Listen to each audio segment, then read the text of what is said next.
ओम श्री साई राम। आज मैं आपके लिए एक और कहानी लेके आई हूँ। कहानी का नाम है खीर गंगा। तो ये कहानी है सतयुग की। सतयुग जब था तो आज से कितने युगों पहले की बात है, तो हजारों करोड़ों साल पहले। क्योंकि सबसे पहले सतयुग, उसके बाद त्रेता युग, उसके बाद द्वापर युग और फिर कलयुग। तो सतयुग की ये बात है। जो शिवजी थे वो वैसे तो कैलाश पर्वत पे रहते थे, शिवजी और पार्वती जी। लेकिन कई बार भगवान नीचे तपस्या करने आते थे। तो हिमालय के नीचे घाटी, जो इतनी सारी घाटियां थी, इतने सुंदर जो मनोरम इलाका है, वहां पर उन्हें एक पर्टिकुलर स्पॉट बड़ा पसंद था। तो शिवजी वहां बैठकर उन्होंने, कहते हैं कि 3000 साल तक मेडिटेट किया। 3000 years। और वो जगह उनको इतनी पसंद आई कि उन्होंने उस हरी भरी घाटी का नाम पार्वती घाटी रख दिया। वहां पर एक नदी भी बहती थी और पार्वती जी भी वहां पर अक्सर आया करती थी। तो ये जो पूरा हैबिटेट था, ये उनको परिवार को बहुत पसंद था, शिव परिवार को। फिर कहते हैं कि जब शिव पार्वती जी ने एक बार अपने दोनों बेटों से एक क्वेश्चन पूछा था, तो शिव जी और पार्वती जी ने गणेश जी और कार्तिकेय जी, गणेश जी उनके बड़े बेटे, कार्तिकेय जी जो है वो उनके छोटे बेटे हैं, उन दोनों को बुलाया और उनसे कहा कि जो पहले इस पूरी दुनिया का चक्कर लगा के आएगा, उसके लिए एक विशेष उसको मिलेगा फिर दर्जा, स्पेशल स्टेटस। तो दोनों भाई बहुत एक्साइटेड हो गए और उन्होंने तैयारी की। अब इस कहानी के अलग अलग मैंने कई सारे वर्जन सुने हैं। ये वाला वर्जन सबसे अलग है। तो इसमें ये हुआ कि कार्तिकेय जी तो फटाफट अपने मोर पर बैठकर चले गए और गणेश जी जो है वो अपने चूहे पे नहीं बैठे। वैसे भी गणेश जी इतने भारी और उनका चूहा छोटा सा, वो कहाँ पूरी दुनिया का चक्कर लगाते इतनी जल्दी। लेकिन गणेश जी चूंकि बहुत बुद्धिमान है, तो उन्होंने अपने माता और पिता शिव और शक्ति को एक साथ बिठा दिया और उन्होंने उन्हीं की परिक्रमा कर ली। उनकी उन्होंने 7 बार परिक्रमा करी और बोले मैंने तो 7 चक्कर लगा लिए, क्योंकि जो माता पिता हैं वही आपका पूरा संसार होते हैं। तो उनके इस उत्तर से शिव पार्वती बहुत प्रसन्न भी हुए थे और कहते हैं इस कथा के अनुसार कि तभी से उनको गणनायक, गणनाथ, ये उनको स्पेशल स्टेटस मिल गया कि वो सबके हेड बन गए। जब कार्तिकेय जी लौट कर आए और उनको पता चला कि मैं तो इतनी लंबी यात्रा पे गया अपने मोर पर, और जितनी जल्दी हो सका हाई स्पीड पे मैं करता हुआ आया, लेकिन गणेश कहीं गए बिना ही जीत गए। तो वो सोचने पे मजबूर हो गए एंड ही डिसाइडेड कि आई नीड सम इंट्रोस्पेक्शन, मुझे कुछ सोचने की जरूरत है, सेल्फ एनालिसिस की। So I will go and meditate. तो कार्तिकेय जी को भी वही पार्वती घाटी बहुत पसंद थी, वो भी वहीं चले गए। वहां पर एक गुफा थी, उस गुफा में बैठकर कार्तिकेय जी ने ध्यान लगाया। अब माता पार्वती को बहुत चिंता हो गई कि उनका जो लाडला बेटा है वो चला गया घर से और वहां बैठ के वो मेडिटेट कर रहे हैं, वहां कौन उनका ध्यान रखेगा, क्या होगा, कैसे खाएंगे पिएंगे।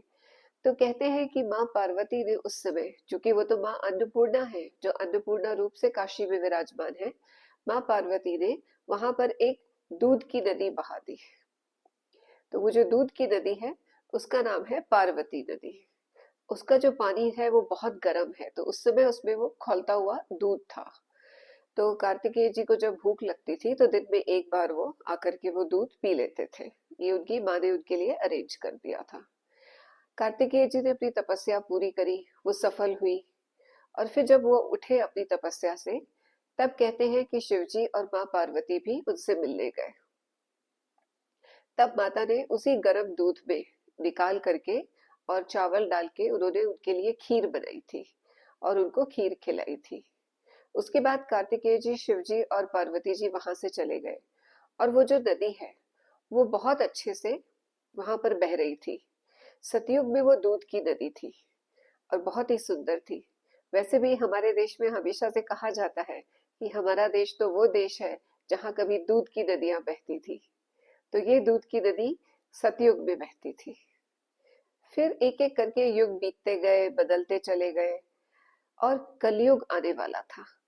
तब शिवजी को बड़ी चिंता हुई। उन्होंने सोचा कि ये जो पूरी दूध की नदी है, ये अभी तक तो ठीक है, आराम से काम चल रहा है, इसके लिए कुछ प्रॉब्लम नहीं है। लेकिन अब कलयुग आने वाला है अब कुछ तो करना पड़ेगा वरना बड़ा संकट हो सकता है। तो उन्होंने परशुराम जी को याद किया और परशुराम जी को बुलाकर बोले कि इस रिवर का जो है अब तुम कुछ करो उपाय। तो परशुराम जी ने कहा ठीक है। तो एक कहानी के अनुसार ये है कि इसमें पहले से ये खीर बहती थी, चूंकि माँ पार्वती ने खीर बनाई थी तो ये पूरी खीर की नदी बन गई थी। और दूसरा जो इसकी किंवदंती है उसके अनुसार ये दूध की नदी थी। और परशुराम जी का लेकिन वहां जाकर जब वो बैठे पार्वती घाटी में उस मनोरम जगह पे उस दूध की नदी के किनारे, तो उनका भी मन किया कि वो भी खीर खाएं। और परशुराम जी ने अपनी एक बर्तन में थोड़ा वो दूध लेके और उन्होंने अलग से साइड में खीर बनाई। लेकिन जब खीर बन गई और वो उसका भोग लगाने वाले थे, तभी अचानक से वो मटकी नदी में लुढ़क गई और सारी खीर नदी में बह गई। तो परशुराम जी को बड़ा आश्चर्य हुआ, फिर उन्हें गुस्सा आया कि ये गिरा कैसे ये बर्तन। तो वो ध्यान लगा के बैठे और ध्यान से सुनने लगे कि ये कैसे हुआ। तब उन्हें नदी में से हंसने की आवाज आई, जैसे कोई छोटी लड़की खिलखिला के हंस रही हो। वो थी खीर गंगा नदी, जो एक छोटी बच्ची के रूप में ये शैतानी कर रही थी परशुराम जी के साथ। तो परशुराम जी को बहुत गुस्सा आ गया और उन्होंने कहा, अच्छा तूने मेरी खीर गिरा दी अंदर, तूने क्या समझा है, मैं तुझे 1 मिनट में कंट्रोल कर सकता हूँ। और परशुराम जी ने खीर गंगा को पहाड़ों में बंद कर दिया।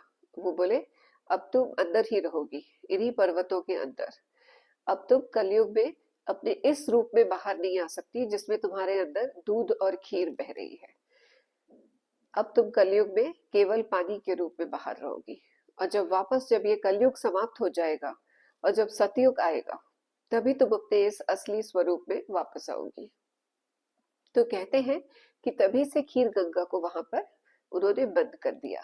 लेकिन आज भी जो लोग जाते हैं हिमाचल में, वहां कुल्लू मनाली के पास आगे जो गांव है जहाँ पे की गाड़ियां जाना मुश्किल है और लोग ट्रैकिंग करते हैं पार्वती घाटी में, कहते हैं वहां पर आज भी ये नदी बह रही है और इसका रंग एकदम दूधिया है। सफेद पानी बिल्कुल दूध जैसा लगता है और कहीं कहीं तो ऐसा लगता है जैसे मलाई भी है उस नदी में। तो ये कहानी जो है ये हमारे हिमाचल प्रदेश की जो कहानी है, सतयुग में जो खीर गंगा थी अब वो एक नॉर्मल नदी के रूप में चेंज हो गई है, पार्वती नदी।